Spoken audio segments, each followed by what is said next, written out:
దేవతలు, దానవులు, మానవులు మాత్రమే కాదు, సకల జీవజంతువులు గాలిమీదనే ఆధారపడి జీవిస్తున్నాయి. ప్రాణులలో, చెట్లు చేమలలో వాటికి తగిన విధంగా వేరేరు రూపాలలో ప్రాణశక్తి ప్రవహిస్తుంటుంది. దీనిలో మనస్పందన ఆధారము గాలి మాత్రమే కాదు. ప్రాణశక్తి యొక్క ఉచ్ఛ్వాస నిశ్వాసల ద్వారానే ప్రకృతి తన పరివర్తన క్రమాన్ని నడిపిస్తుంటుంది. దీనిని అనుసరించే దీర్ఘాయువు, అల్పాయువు నిర్ణయించబడతాయి. సృష్టి మొత్తం మీద 89 లక్షల యోనులు ఈ ప్రాణసూత్రము ద్వారానే కూర్చబడ్డాయి. ఈ ప్రాణసూత్రాల బలబలలపైనే అందరి జీవితాలు ఆధారపడి ఉన్నాయి. అందరి జీవితాలకు ఆయువునుండు ఆరోగ్యాన్ని, బలాన్ని, పురుషార్థాన్ని ప్రసాదించగల ప్రాణదేవత అయిన వాయుదేవుడు ఈరోజు ఆగ్రహంతో ఊగిపోతున్నాడు. వజ్రాయుధ ధాటికి మూర్ఛిల్లిన పుత్రుని వంక చూస్తూ ఉంటే క్రోధంతో తనను తాను మర్చిపోతున్నాడు. పుత్రుని పరిస్థితికి వెతచెంది పవనదేవుడు తన ప్రాణశక్తిని ఆగుహలో బంధించి ఉంచాడు. దానితో సకల సృష్టి యొక్క జీవన క్రమం నిలిచిపోతుంది. భూమండలం అల్లకల్లోలమవుతుంది. పుత్రుని వంక చూస్తూ సదాశి వుని పిలుస్తూ ఉన్నాడు. కాని కుమారుని ముఖాన్ని, శరీరాన్ని పరిశీలించటం లేదు. బాలహనుమాన్ కేవలం మూర్ఛపోయాడే తప్ప సజీవంగానే ఉన్నాడు. ముఖం ఏమాత్రము కమిలిపోలేదు. కేవలమ గడ్డం క్రింది భాగం మాత్రమే గాయపడింది. ఇవేమీ గమనించకుండా వాయుదేవుడు మహామృత్యుంజయ మంత్రాన్ని పదే పదే పఠిస్తూ ఉన్నాడు. ఆయనకు పరమేశ్వరుని మీద పూర్తి విశ్వాసముంది. యమధర్మరాజునే తరిమి కొట్టిన మహాకాలునకు మృత్యుదేవత ఒక లెక్క. ఆతురత నిండి ఉన్న క్రోధంతో మండిపోతున్న వాయుదేవునికి జరిగినంతా పరమేశ్వరుని లీల అని తెలియడంలేదు. క్రోధంతోనూ ఆవేదనతోనూ బాధపడేవానికి గర్వభంగం చెయ్యాలనే ఇదంతా సదాశివుడు సృష్టించాడు. మహాశివభక్తుడైన దదీచి మహర్షి యొక్క తపోశక్తి అని మరచిపోయాడు. ఇదంతా త్రిమూర్తుల కృప అని ఆలోచించడం లేదు. ఆ గర్వంతోనే వజ్రాయుధాన్ని దుర్వినియోగం చేశాడు. ఫలితంగా త్రిమూర్తులకు కోపం తెప్పించాడు.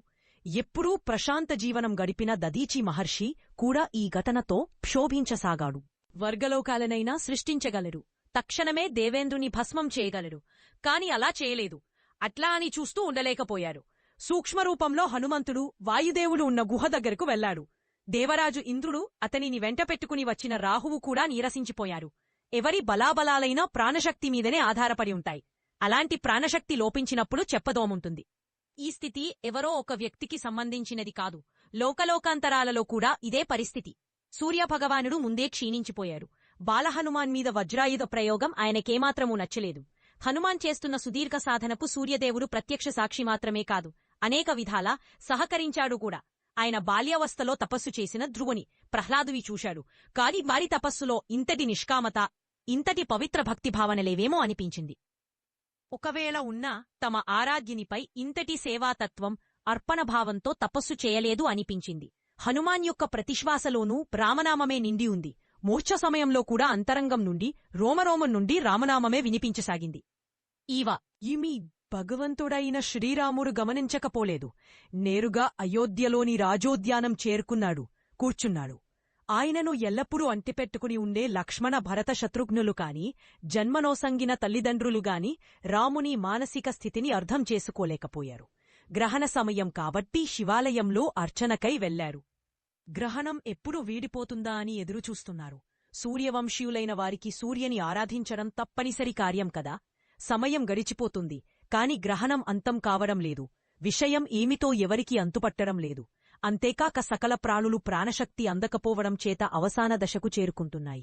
దశరథ మహారాజు వశిష్ఠ మహర్షితో ఈ విషయంపై చర్చించారు. ప్రకృతిలో ఏదో జరగరాని ఘటన జరిగింది, దాని ప్రభావమే ఇదంతా. అయినా మీరు భయపడవద్దు. శ్రీరామచంద్రుడు ఉన్నంతవరకు ఏ అనర్థమూ జరుగుదు అని చెప్పిన వశిష్ఠును తన సాధనా మందిరానికి చేరుకున్నాడు. ఋషిలోకంలో వశిష్ఠునకు ప్రత్యేక స్థానముంది. సందర్భానుసారంగా ఆయనకు దైవ సంకేతాలు అందుతూ ఉంటాయి. సప్తఋషులలో ఒక్కరుగాను, అయోధ్యకు కులగురువుగాను మేకాక ఆయనకి సృష్టి వ్యవస్థలో కూడా చాలా బాధ్యతలు ఉన్నాయి. వశిష్ఠుని సాధనాగృహంలో అప్పటికే దేవేంద్రుడు, దేవగణాలు, ఋషిగణాలు ఎదురుచూస్తూ ఉన్నారు. వశిష్ఠుని రాకతో దేవేంద్రుడు లేచి నిలబడ్డాడు.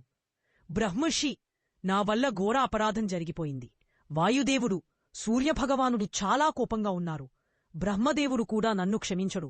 బ్రహ్మమానస పుత్రులైన మీరే నాకు ఏదైనా మార్గం చూపించాలి. మనమందరం కలసి కట్టుగా వెళ్ళినట్లయితే ఏమైనా ఫలితముండవచ్చు అని వేడుకున్నాడు. నీకోసం కాకపోయినా సృష్టిని రక్షించడం కోసమైనా తప్పక వెళ్ళుదాం అన్నాడు వశిష్ఠుడు.